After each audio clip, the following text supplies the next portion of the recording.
శ్రావణ మాసంలో కొత్తగా పెళ్ళైన వారు తప్పకుండా కొన్ని నోములు వ్రతాలు చేయాలని పండితులు చెప్తున్నారు. ఈ ఏడాది అధిక మాసం రావడంతో జ్యేష్ఠ మాసం 2 నెలల పాటు కొనసాగింది. సాధారణ జ్యేష్ఠంతో పాటు నిజ జ్యేష్ఠ మాసం కూడా రావడంతో ఆషాఢం కాస్త ఆలస్యమైంది. ఆషాఢ అమావాస్య అంటే ఆగస్టు 12తో ఆషాఢం ముగుస్తుంది. ఆ తర్వాత ఆగస్టు 13 నుంచి శ్రావణం ప్రారంభమవుతుంది. కొత్తగా పెళ్ళైన జంటలు ఆషాఢంలో దూరంగా ఉంటారు. శ్రావణం ప్రారంభం కావడంతో పుట్టింటి నుంచి అత్తారింటికి తిరిగి వస్తారు కొత్తగా పెళ్ళైన జంటలు. శ్రావణంలో వచ్చే శ్రావణ సోమవారాలు మంగళ గౌరి వ్రతాలు, వరలక్ష్మి వ్రతాలు తప్పనిసరిగా చేయాలని పండితులు చెబుతున్నారు. శ్రావణ సోమవారాలు వ్రతం చేయడం వలన దీర్ఘాయుష్షు కలుగుతుంది. మంగళ గౌరి వ్రతం చేయడం వలన భర్త ఆయురారోగ్యంతో పాటు వారి మధ్య బంధము బలంగా మారుతుంది. ఇక శ్రావణ శుక్రవారాల్లో వరలక్ష్మి వ్రతం చేయడం వలన అష్టైశ్వర్యాలు సిద్ధిస్తాయని పండితులు చెప్తున్నారు. శ్రావణ మాసము ఆగస్టు 13న ప్రారంభమై సెప్టెంబర్ 11తో ముగుస్తుంది. అయితే ఈ మాసంలో ప్రతిరోజు మంచిదే అయినప్పటికీ శ్రావణ మాసంలో వచ్చే సోమవారాలు మహాశివుడికి అత్యంత ప్రీతికరమైనవిగా చెప్తారు. ఈ శ్రావణ మాసంలోని సోమవారాల్లో మహాశివుడికి ప్రత్యేకంగా అభిషేకం చేస్తారు. తెల్లవారుజామునే లేచి శుచిగా కార్యక్రమాలు ముగించుకొని శివలింగాన్ని అర్చించాలి.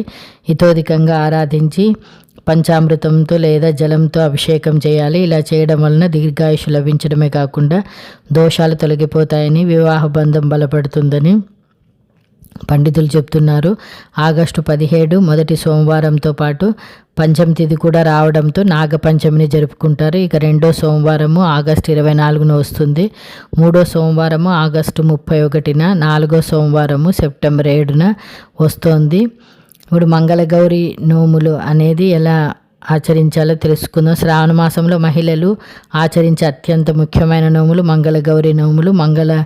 మాంగళ్య బంధం దృఢంగా ఉండాలని కోరుకుంటూ అది దేవత అయినటువంటి పార్వతీ దేవతని హితోధికంగా పూజ చేస్తారు. అమ్మవారి అనుగ్రహం ఉంటే భార్యాభర్తల బంధము చిరకాలంగా వర్ధిల్లుతుందని నమ్మకము.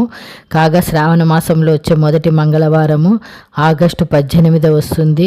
అదేవిధంగా రెండవ మంగళవారము ఆగస్టు 25న, మూడో మంగళవారము సెప్టెంబర్ 1న, నాలుగో మంగళవారం సెప్టెంబర్ 8న వస్తుంది. ఈ తేదీల్లో వివాహిత మహిళలు మంగళగౌరి వ్రతాలు ఆచరించాలని మంగళగౌరి వ్రతాలు నిర్వహించి వాయనాలను సమర్పిస్తారు. అలాగే శ్రావణ మాసం అనగానే తెలుగు రాష్ట్రాల్లో మహిళలు నిర్వహించే ప్రధానమైనటువంటి వ్రతము వరలక్ష్మి వ్రతము. శ్రావణ మాసంలో 4 శుక్రవారాల్లో వరలక్ష్మి వ్రతం చేసుకున్న శ్రావణ పౌర్ణమికి ముందు వచ్చే శుక్రవారము అత్యంత విశిష్టమైనది. అంటే ఆగస్టు 21వ తేదీ మహిళలు వరలక్ష్మి వ్రతాన్ని నిర్వహిస్తారు. ఈ వ్రతం చేసుకోవడం వలన కుటుంబంలో సిరి సంపదలు సమృద్ధిగా ఉంటాయని, ఎటువంటి ఇబ్బందులు లేకుండా జీవనం సాగుతుందని, అష్టలక్ష్ములతో ఇల్లు కలకలలాడుతుందని భక్తుల యొక్క విశ్వాసము.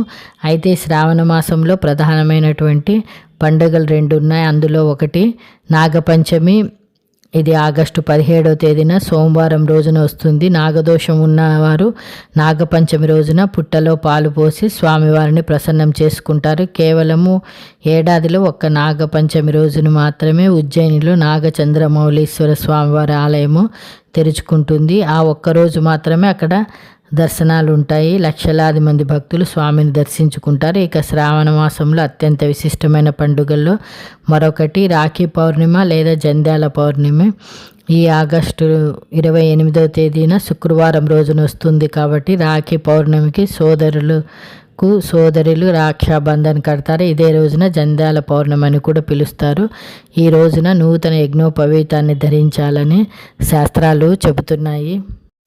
అది శ్రావణ మాసము శివకేశవులు ఇద్దరికీ అత్యంత ప్రీతికరమైంది. ఈ మాసంలో ఏ చిన్న పని తలపెట్టినా అది విజయవంతమవుతుందని పండితులు చెబుతారు. అంతేకాదు దాన ధర్మాలకు, పూజలకు 1000 రెట్లు పుణ్య ఫలితాన్ని ఇస్తుంది. ఈ శ్రావణంలో సోమ, మంగళ, శుక్ర, శనివారాలకు అత్యంత ప్రాధాన్యత ఉంటుంది. ఈ రోజుల్లో ఏ కొత్త కార్యక్రమాలు చేపట్టినా, నూతన వాహనాలు కొనుగోలు చేసుకునేందుకు అనుకూలమైనదని పండితులు చెప్తున్నారు. ఇక శనివారాలు కూడా ఎంతో ప్రీతికరమైనది. శనివారాల్లో శ్రీ మహావిష్ణువుని ఆరాధిస్తారు. ఇక ఇలా ఉంటే చాతుర్మాస కాల కాలం కారణంగా ఈ ఆగస్టు నెలలో గృహప్రవేశాలకు అనుకూలమైనటువంటి ముహూర్తాలు లేవు. కానీ వివాహాలకు సంబంధించి కొన్ని ముహూర్తాలు ఉన్నాయి. ఆగస్టు 14, 17, 21, 23, 26, 27, 31 తేదీలు వివాహాలకు అనుకూలమైన తేదీలు. అయితే ఏ శుభకార్యం మొదలుపెట్టినా జన్మ తేదీ, రాశి ఆధారంగా శుభముహూర్తాన్ని నిర్ణయించుకోవాలి. ఇక ఈ శ్రావణ మాసంలో సాయంత్రం వేళ పూజా మందిరంలో తప్పనిసరిగా ఆవు నెయ్యితో దీపాన్ని వెలిగించాలి. ఇలా చేయడం వలన లక్ష్మీదేవి ఇంట్లో స్థిర నివాసం ఏర్పరచుకుంటుందని పండితులు తెలియజేస్తున్నారు. ఆగస్టు నెలలో సగం రోజులు బహుళపక్ష ఆషాఢం ఉంటుంది. ఈ ఆషాఢంలో తెలంగాణలో బోనాలు జరుగుతాయి. బోనాలకు విశిష్టమైనటువంటి ప్రాధాన్యం ఉంది. సాధారణంగా ప్రతి ఏడాది శ్రావణ మాసం జూలై నెలలో ప్రారంభం అవుతుంది. కానీ ఈ ఏడాది అధిక మాసం రావడంతో శ్రావణం ఆలస్యంగా ప్రారంభమవుతుంది. ఆగస్టు 13వ తేదీ గురువారంతో శ్రావణ మాసం ప్రారంభమవుతుంది. శ్రావణ మాసం ప్రారంభానికి ముందు ఆగస్టు 9న ఏకాదశి తిథి ఉంది. ఆగస్టులో వచ్చే ఈ ఏకాదశిని కామిక ఏకాదశి అంటారు. ఈ కామిక ఏకాదశి రోజున నిష్ఠతో ఉపవాసం ఉండి ఏ పని చేసినా ఫలితము లభిస్తుంది. అదేవిధంగా ఆగస్టు 9వ తేదీ తెలంగాణలో పలు ప్రాంతాల్లో బోనాల పండుగ జరుగుతుంది. ఆగస్టు 10వ తేదీన రంగం నిర్వహిస్తారు. ఇక ఆగస్టు 11వ తేదీ మంగళవారం రోజున శ్రావణ శివరాత్రి వచ్చింది. ఈరోజు ఉపవాసం ఉండి మహాశివుడిని ఆరాధిస్తే ఆరోగ్యపరమైనటువంటి దోషాలు తొలగుతాయి. ఆగస్టు 13 నుంచి గురువారము నుంచి శ్రావణ మాసము ప్రారంభమవుతుంది. శ్రావణంలో ఏ పువ్వులతో ఎవరికి పూజ చేయాలో తెలుసుకుంది. శ్రావణ మాసం అనగానే మనకు వ్రతాలు, నోములు, పూజలు గుర్తుకొస్తాయి. అయితే శ్రావణ మాసంలో పలు రకాలైనటువంటి పుష్పాలతో భగవంతుని ఆరాధించాలని పండితులు చెప్తున్నారు. హిందూ సాంప్రదాయంలో శ్రావణ మాసానికి అత్యంత విశిష్టమైన స్థానం ఉంది. వర్ష ఋతువు రాకతో ప్రకృతి పచ్చదనంతో పులికించి వివిధ వర్ణాల పుష్పాలను తొడుక్కునే పవిత్రమైన కాలం ఇది. ఈ మాసంలో వారం నిర్వహించే నోములు, వ్రతాలు, పూజలలో పుష్ప సమర్పణకి ఎంతో అధిక ప్రాధాన్యత ఉంది. పుష్పం అంటే కేవలం అలంకరణ సాధనే కాదు, అది భక్తుడి హృదయ నైవేద్యం, నిర్మలమైన భక్తికి సంకేతము. శ్రావణంలో 4 ప్రధాన వారాలు దేవత ఆరాధనకు అత్యంత ప్రసిద్ధి పొందాయి. ఏ రోజు ఏ పూలతో స్వామిని, అమ్మవారిని పూజించాలో శాస్త్రం స్పష్టంగా పేర్కొంటుంది. దేవదానవులు క్షీరసాగరాన్ని మదించినప్పుడు వెలువడినటువంటి హాలాహలాన్ని మింగి లోకాలను కాపాడిన నీలకంఠునికి శ్రావణ సోమవారం రోజున గంగా జలాభిషేకం చేస్తారు. శివునికి మల్లెలు, తెల్లటి మందారాలు, దవనం, మారేడు దళాలు సమర్పిస్తే స్వామి శీఘ్రంగా ప్రసన్నుడవుతాడు. అదేవిధంగా కొత్తగా పెళ్ళైన ముత్తైదువులు సౌభాగ్యం కోసం శ్రావణ మంగళవారం మంగళ గౌరీ వ్రతం చేస్తారు. గౌరీదేవికి గులాబీలు, తామరలు, 100 వరహాల పూలతో పూజ చేయడం శుభకరం. ఇక శ్రావణ శుక్రవారం రోజున లక్ష్మీదేవికి అత్యంత ప్రీతికరమైనటువంటి రోజు. ఎరుపు, గులాబీ రంగు పుష్పాలు, తామర పువ్వులు, ఎర్ర మందారాలతో అమ్మవారిని పూజిస్తారు. శ్రావణ మాసంలో శనివారాలు మహాశివుడికి, కలియుగ దైవం శ్రీ వెంకటేశ్వరుడికి తులసి దళాలు, పసుపు రంగు చామంతులు, పారిజాతాలు సమర్పిస్తారు. ఇలా చేయడం వలన సర్వ పాపాలు తొలగిపోతాయని విశ్వాసము. అయితే శ్రావణ మాసంలో కురిసే వర్షాల వల్ల వాతావరణంలో తేమ శాతం పెరిగి మనసు కాస్త నిస్తేజంగా మారుతుంది. ఈ సమయంలో గృహాల్లో పూజకు ఉపయోగించే మల్లె, గులాబీ, దవనం, పారిజాతం వంటి దివ్య సుగంధాలు వాతావరణాన్ని పరిశుద్ధం చేస్తాయి. పుష్పాల పరిమళం నాడీ వ్యవస్థను ఉత్తేజపరిచి మానసిక ఒత్తిడిని తొలగిస్తుందని ఆయుర్వేదం చెబుతోంది. పూజలు సుగంధ పుష్పాలను ఉపయోగించడం వల్ల గృహంలో ప్రతికూల శక్తులు తొలగి సానుకూల శక్తి నెలకొంటుంది. భగవంతుడు ఆడంబరాలను కోరడు. శుచి, శుభ్రతతో కూడిన నిశ్చల భక్తితో ఏ ఒక్క చిన్న పువ్వు సమర్పించినా ప్రీతి చెందుతాడని మన పురాణాలు ఘోషిస్తున్నాయి.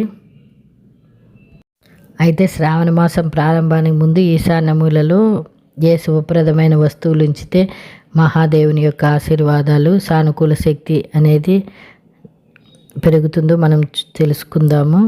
శ్రావణ మాసం శివారాధనకు అత్యంత పవిత్రమైన సమయం కాబట్టి పూజ, జలాభిషేకము, రుద్రాభిషేకం, మహామృత్యుంజయ మంత్ర జపం చేయడం విశేషమైనటువంటి ఫలప్రదము. వాస్తు ప్రకారము శ్రావణ మాసానికి ముందు ఇంట్లో సానుకూల శక్తిని పెంచుకోవాలి. పూజా స్థలాన్ని సిద్ధం చేసుకోవాలని చెప్తారు. ఇంటికి ఈశాన్య దిక్కు అత్యంత శుభప్రదమైనది. ఇది దేవతల స్థానం కాబట్టి శ్రావణ మాసం ప్రారంభానికి ముందు ఈ దిశలో శుభ్రమైన వస్తువులను ఉంచి ఇంటిని శుభ్రంగా ఉంచుకోవడం వల్ల ఇంట్లో సానుకూల శక్తి వస్తుందని నమ్ముతారు. అయితే ఇది మతపరమైన వాస్తు ప్రకారం ఈశాన్య దిశ జలతత్వానికి ఆధ్యాత్మిక శక్తికి ప్రతీకగా పరిగణిస్తారు. కాబట్టి శ్రావణ మాసంలో మీరు మీ ఇంట్లో ఉన్నటువంటి శివుని చిత్రాన్ని లేదా విగ్రహాన్ని ప్రతిష్ఠించాలనుకుంటే ఈశాన్యమూల అత్యంత అనువైన ప్రదేశము.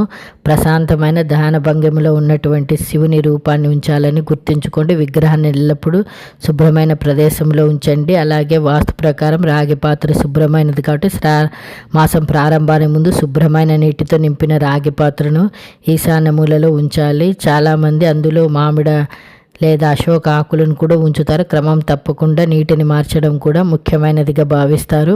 రుద్రాక్ష శివునికి అత్యంత ఇష్టమైనది. పూజా స్థలంలో 1 లేదా అంతకంటే ఎక్కువ రుద్రాక్షను ఉంచడం వల్ల ఆధ్యాత్మిక వాతావరణం సృష్టిస్తుందని నమ్ముతారు. అయితే వాటిని శుభ్రంగా ఉన్నటువంటి వస్త్రంపై లేదా పూజా పళ్ళెంలో ఉంచడము మంచిది.